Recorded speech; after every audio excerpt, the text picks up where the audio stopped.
Hi, my name is Ben, and today I wanted to spend some time talking about the Oscars 2025 shortlist. We have a lot of the now knowledge of who the contenders are going to be for a lot of the below the line categories.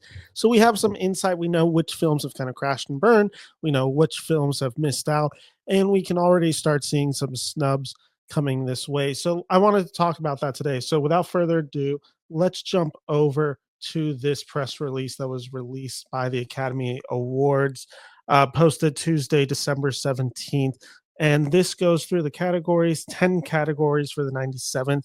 We have documentary short, international feature, makeup and hairstyling, music original score, music original song, animated short film, live action short film, sound and visual effects. To be completely honest, I am going to be skipping through the shorts.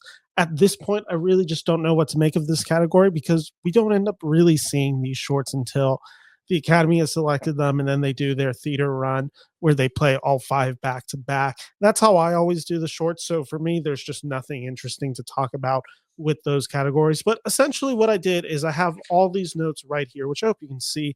But I'm going to go through each category, point out a few of the snubs, and kind of suggest what I believe is going to be happening in these categories. So if you're liking this, make sure to like and subscribe. It really does help me grow, and it allows me to continue to see these movies early for review, and allows me to put a lot of time into this channel. So without further ado, let's jump into it. Documentary feature film. So they said 15 films will advance in the documentary feature film category. 169 films were eligible in this category. So the films that we have here, The Baby Files, Black Box Diaries, Dahomey, Daughters, Eno, Frida, Hollywood Gate, No Other Land, Porcelain War, Queendom, The Remarkable Life of Ibelin, Soundtrack to a Coup d'etat, Sugarcane, Union, and Will and Harper. I've seen a few of these films. I'm actually a little bit more caught up on the documentary race than I thought I would be. I have seen, I guess, I've seen The Remarkable Life of Ibelin. I've seen Sugarcane, and I've seen Will and Harper. I have Union queued up. I have a screener for, oh, sorry, it's not in this category. Oh, yeah, it is Hollywood Gate. And then I have, oh my gosh, which is the other one? It's another, oh, Daughters queued up as well. So I've seen a handful of these. So the big snub in this category is Superman, the Christopher Reeve story. I think some people were suspecting this could get in. To be honest, I never really bought it. The thing about this category is it does not typically go to films about a famous person. It really does not gravitate, whether it's the Michael J. Fox film, whether it's the Mr. Rogers documentary.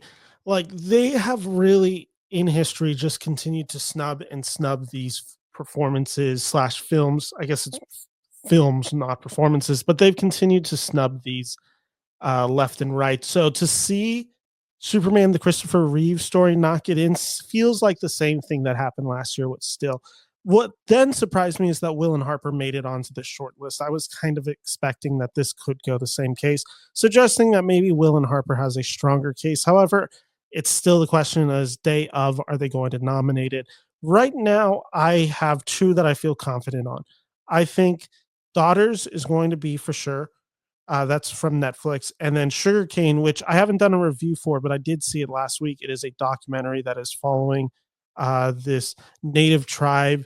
I believe they're in Canada, though they may also be in a part of the North United States. And essentially, they're going through this history of these native schools run by Catholics and the abuse and murder that was happening on these schools. It's harrowing. It's this harrowing investigation of generational trauma and how that has just destroyed these people and their lives and their just ability to have normalcy just due to the abuse that they suffered as a child. And then when trying to report it, they couldn't. It's a pretty tragic, horrifying story. And it's really well documented in this documentary. I would really suggest it. It's a National Geographic pickup. It is currently streaming on, I believe it's Disney Plus. So definitely check that out. So I have Sugarcane and Daughters. I think those are for sure. And then I highlighted a few that am putting interest in that I believe could get it. I think No Other Land. I think Porcelain War. I think The Remarkable Life of Ibelin. I think Soundtrack to a Coup d'etat and Will and Harper are all in contentions. I think a film like Union is going to struggle due to the subject matter, and especially with Amazon having the influence it does. So here's my kind of reasoning. Remarkable Life of Ibelin. I don't think I reviewed this. I saw this at Sundance about a year ago. This follows this kid. I believe it's in Switzerland, but I might have the country wrong. Could be Finland. But essentially, he's this kid born with this health disorder that leaves him kind of immobilized, and he's unable to move, and he has this short life expectancy, and he's not really able to have a social life because of it. And this isn't a spoiler, but he ends up passing away at a young age. I think he's not even 18. I want to say he's around 16. It's been a year since I saw this film, but the parents are devastated, and they end up finding like his comfort was World of Warcraft. He played so much of it. It was something that was labeled able to have him just kind of zone out and enjoy. And when he passes, they find this record of this life that he essentially had RPing, role playing in World of Warcraft. And then they take the graphics of World of Warcraft and kind of imagine these life that this kid had and that was robbed of him. It's a very beautiful film in a lot of ways. It is completely in a foreign language. Again, I'm forgetting where this hails from, but it's well worth your time. It's a pretty stunning film. And considering so much of the bad that comes out of the gaming community, which again, I'm a huge World of Warcraft player. I played that game for like nearly 15 to 20 years, and I'm still kind of on and off. Like there is so much negativity and bad in that community that to see actually something good come from it is pretty beautiful and remarkable. With that said, I think it's going to be Daughters. I think it's going to be Sugarcane. I think No Other Land, I heard positive things about. I think I think Porcelain War would be my four. And now I'm struggling between Soundtrack to a Coup d'etat, Will and Harper, and The Remarkable Life. I think Will and Harper is deserving. I reviewed that on this channel. Check it out if you want to. But that's a really damn good movie. But again, I still have that hesitancy that I had with the Christopher Reeve documentary. I've heard Soundtrack to a Coup d'etat is great, and I hope to see it before the end of this year. I am going to just go with the film that I've seen. I think The Remarkable Life of Ibelin is going to be a bit too much for some of the Academy members. They're not going to really understand gaming and RPing.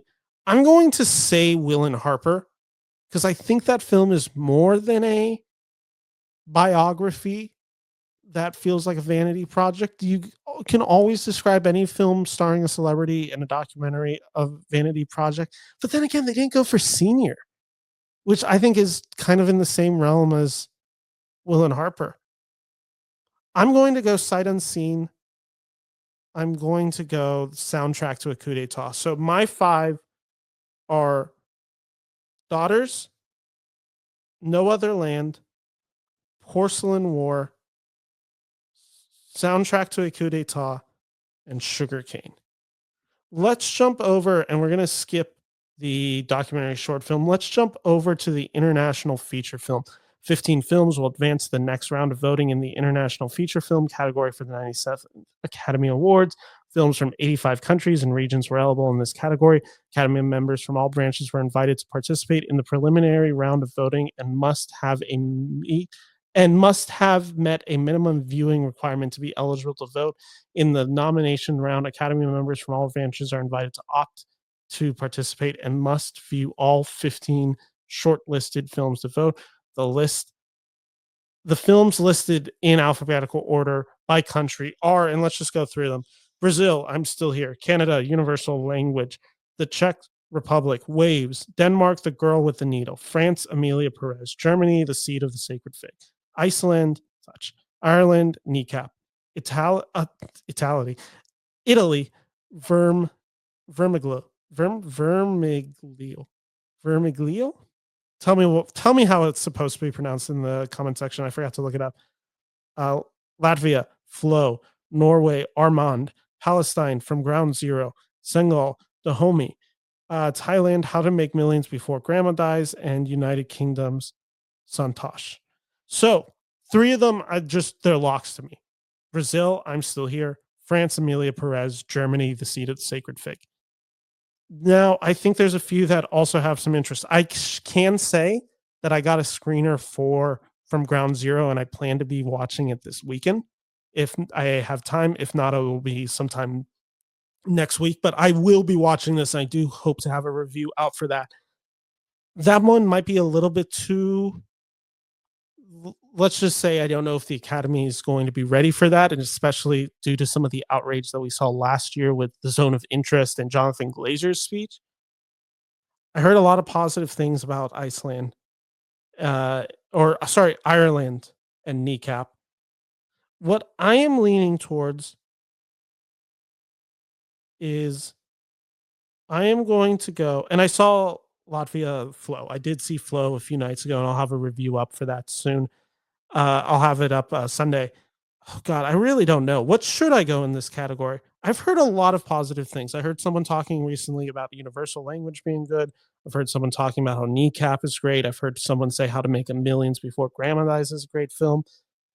Uh, I am going to say Ireland Kneecap. I've heard enough about this movie. I'm starting to get some buzz on it. So I'm going to go that for my 4.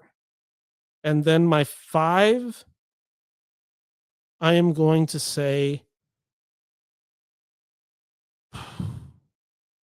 Sendal the Homie. Just because it's in the documentary feature film, it kind of gives me, it could be the Flea category. Again, this is the categories that I'm the least researched on. So I'm still here. Emilia Perez, The Seed of the Sacred Fig. Those are my 3 official locks. Kneecap and the Homie are my other 2, with From Ground Zero being the one that I'm still the most interested to see. Let's jump over to makeup and hairstyling. 10 films will advance in the makeup and hairstyling category for the 97th Academy Awards. All members of the Academy's makeup artists and hairstylist branch will be invited to view excerpts and interviews with the artists from each of the shortlisted films on Saturday, January 11, 2025. Branch members will vote to nominate 5 films for final Oscar consideration. Films listed in alphabetical order by title are, this is a pretty good category. We have The Apprentice, we have Beetlejuice, we have A Different Man, we have Dune Part 2, we have Emilia Perez, we have Maria, we have Nosferatu, we have The Substance, we have Waltzing with Brando, never heard of that, and we had Wicked. I'm lying, I actually have heard of the Waltzing with Brando. I didn't think I'd see that on the list today, but okay, here's the situation we are at. They have some pretty big misses in this makeup and hairstyling. Gladiator 2, I thought could at the very least be on a short list, if not get nominated. The Brutalist, I think a lot of people were saying. Again, I don't necessarily know if that's a makeup and hairstyling movie that just comes to mind, but I haven't seen the movie. I had heard some people suggest Lee just because Kate Winslet is in old person makeup, and Queer, which has an incredible Leslie Manville makeup. I guess the makeup just isn't enough, but that makeup that they put on Manville is pretty incredible in that film. So there's a few. Let's see. In this category, I had 4 that I just kind of wrote down as locks. Dune Part 2, locked. Emilia Perez. I I guess I just highlighted it just in the belief that they're going to give it to this one, and there's certainly a bit of makeup used, especially in the beginning with Carla Sofia Gascon. The Substance, this should win, and then Wicked, I think that's a pretty deserving one. So that leaves a few.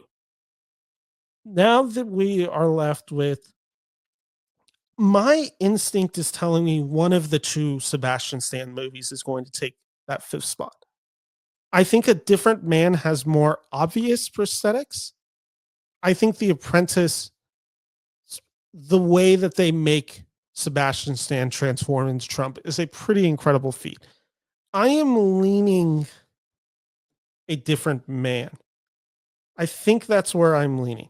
If I had to nominate 5, I would say The Apprentice and A Different Man would make my list. I would skip Dune Part 2. I would skip Emilia Perez. I haven't seen Nosferatu yet. I would go The Substance. I would go Wicked, so that's 4, and now I need 1 more. So Nosferatu could take it. Out of those, I guess I would put Dune Part 2 back on the list. So those would be my 5, but in terms of what I think is going to happen, I have A Different Man, Dune Part 2, Emilia Perez, The Substance, and Wicked.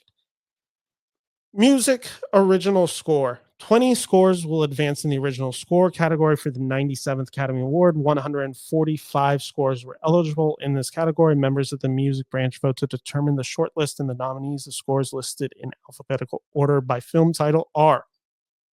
I'm going to just tell you if I've seen these films as I go along and if I remember the score. Alien Romulus. I saw this movie. I don't remember a beat of the score. Baby Girl, haven't seen this film yet. I will be seeing it this weekend to review it next week. Beetlejuice does have a good score. Blink Twice, haven't seen it. Blitz, I do not like the film. The score's pretty good from Hans Zimmer. The Brutalist, I've heard so much about this score, but I haven't seen the movie yet. I will hopefully be seeing it before the end of the new year, so I can have it in hopefully end of the year discussions. Challengers, which is a good film and has a good, really great score. Conclave, a film I like that has a good score. Emilia Perez, I know it has a score because it's the musical. I can't say I really remember it. The Fire Inside, which I know was the secret movie for Cinemark this past week. I will probably see this before the end of the year. It's a sports movie. It wouldn't shock me if it has a good score. Gladiator 2 has a good score. This one's one of my favorite ones. Horizon and American Saga Chapter 1 has a really good score, actually. Inside Out 2, I don't remember the score. Nosferatu, I've heard has a great score. Haven't seen the film. We'll be seeing it next week and reviewing it. The Room Next Door, again, heard it has a good score. Sing Sing, I will officially be seeing it, and I've been saying it for this channel for a while. I will be seeing it this weekend. So I will have a review out for that before the end of the year. So subscribe if you're at all interested. The 6888, which is the Tyler Perry film. Diane Warren is going to be coming up in another category in a second. So there's that. Wicked, which I saw some people kind of making fun of it, the fact that Dune Part 2 wasn't eligible, but Wicked was, despite it being based on a Broadway play. The songs of the movie aren't eligible. The rest of the score really isn't part of the musical. I think it's a deserving nom here. The Wild Robot and Young Woman and the Sea. This category has a few big snubs that I noticed. The biggest one to me was John Baptiste's score for Saturday Night. That's a great score from John Baptiste, however you feel about the movie. Joker Folie Deux, I dislike that movie. I guess they're just completely rejecting it. That has a pretty damn good score in it. The Substance has a strong score. The Piano Lesson has a decent score, and I've heard Nickel Boys has a good score. Haven't been able to officiate that myself. Here's what I'm leaning towards in this category. There's a few that I feel really confident in. I think The Brutalist will get in for sure. I think Conclave will get in. I think Emilia Perez, being just the darling that apparently it is for the academies, will get in. And I think Wicked will come in, leaving with one slot. I have 4 that I think are in the conversation right now, and those are Blitz, Challengers, The Room Next Door, The Wild Robot. Now, mind you, I haven't seen The Room Next Door, so I can't speak. Of these 4 that I just mentioned, Challengers would be the one that I'd want to get in. I don't know why. It's not feeling anything. Like, Challengers should be in here. I don't think it is. And I kind of have a feeling this is going to be the weird case where they're just going to go Hans Zimmer Blitz. Like, they're just going to look at it and they're going to be like, Hans Zimmer made a war film directed by Steve McQueen. Like, that's obviously going to be in the original score, and it's a good score. So my official predictions are Blitz, The Brutalist, Conclave, Emilia Perez, Wicked. Music original song. 15 songs will advance in the original song category for the 97th Academy Awards. 89 songs were eligible in this category. Members of the music branch vote to determine the shortlist and the nominees. Original songs, along with the motion picture in which each song is featured, are listed below in alphabetical order by film title. Some years you have great songs. Some years you get Rihanna. Some years you can have the chance to get The Weeknd. Last year you get Ryan Gosling, and you get the Barbie phenomenon, and you get Billie Eilish. And then other years you get this, which is going to be a slog. They should eliminate the musical performances this year because I don't want to see any of them. So the films that were nominated or the songs that were nominated for the films were Forbidden Road from Better Man, Winter Coat from Blitz, Compress/Repress from Challengers, Never Too Late from Elton John, Never Too Late, El Ma from Emilia Perez, Mi Camino from Emilia Perez, Sick in the Head from Kneecap, Beyond from Moana 2, Tell Me It's You from Mufasa the Lion King, Piece by Piece from Piece by Piece, Like a Bird from Sing Sing, The Journey from the Trip, the 6888. That's the Diane Warren song, just FYI. Out of Oklahoma from Twisters, Kiss the Sky from The Wild Robot, and Harper and Will Go West from Will and Harper. There are three songs that I noticed that I thought could have deserved and actually would have made this category significantly more interesting. Miley Cyrus, The Last Showgirl. I don't even know what the song in that movie is called, but at the very least, if you're going to have us endure 5 performances, like get a few like talented singers up there. So just put Miley Cyrus at the Oscars and it'd be a better show. I guarantee you it's going to be a better show than Diane Warren performing for the 6888. Ain't No Love in Oklahoma is the better of the two Twister songs, or of the Twister soundtrack. That is the better one instead of Out of Oklahoma. And then Claw Machine, I saw the TV Glow. I saw the TV Glow has a few really good songs. And if you could get a chance to get Phoebe Bridgers at the Oscars again, I think you should have done it, but they're not. So this is going to be a bad category. I highlighted 5, and it seems that everyone is leaning towards Kiss the Sky from The Wild Robot winning. To be honest, I cannot remember this, and I love that movie, and I just cannot think of this song. But I'm sure if I listened to it, I did love that movie, and I do remember a song beat. I just don't remember how the song goes. So I'm going to say that one. I'm going to say Elton John gets in for being Elton John, Never Too Late. I'm going to say The Journey from 6888 is just going to continue the Diane Warren soundtrack, or records, I should say. And then some people are saying, like, what if Lin-Manuel can get in for Mufasa? I just don't think the movies. I saw the movie and I really liked the movie. None of the songs were memorable to me. Same with Moana 2. I don't remember Winter Coat from Blitz. Sing Sing could get in. Again, I haven't seen that film, so I can't really judge it at this point. I was trying to think of making the case for Harper and Will Go West from Will and Harper. I thought that'd be a fun nomination. Kirsten Wiig performing that. Kirsten Wiig, however you pronounce her name. I'm blanking on it right now. That could be fun. Ultimately, I have to just say the decision of, I have a feeling the Academy is going to nominate 2 Emilia Perez songs, like they did for La La Land. They can do this for musicals. They do it fairly often. Elma and Me Camino are going to be the other 2. So I'm having Elton John, Never Too Late, Emilia Perez twice, the 6888, Diane Warren, and Kiss the Sky from The Wild Robot. So that's a rough ceremony we're going to have to sit through this year for not a single song that I can really say has become a sensation. Let's jump over. We're skipping animated short film because, again, I haven't seen any of these. Skipping live action short film because I haven't seen any of these. Sound.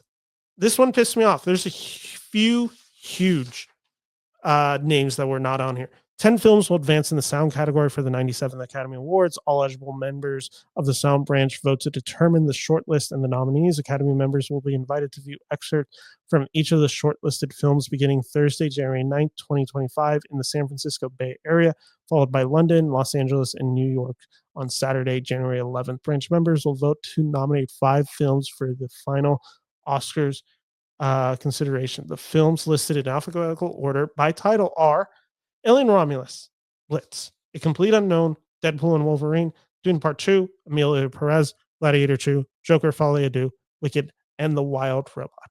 This one was a really easy one. I had 5 right away, but let me just mention a few of the snubs that I noticed. The Brutalist, I think that was a film people were projecting could get into this category. Another hit, maybe suggesting The Brutalist isn't as strong.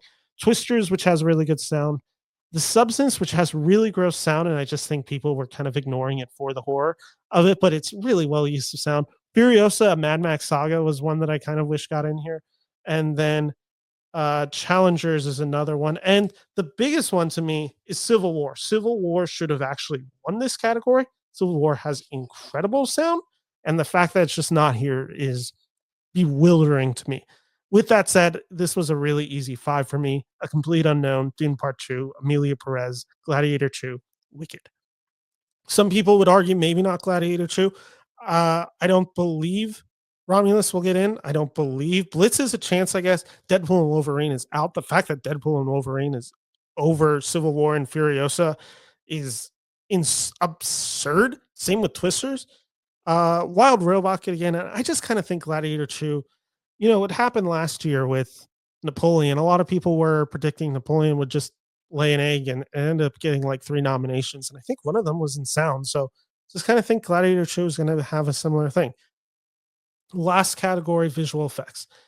10 films remain in the running in the visual effects category for the 97th Academy Awards. The Visual Effects Branch Executive Committee determined the short list.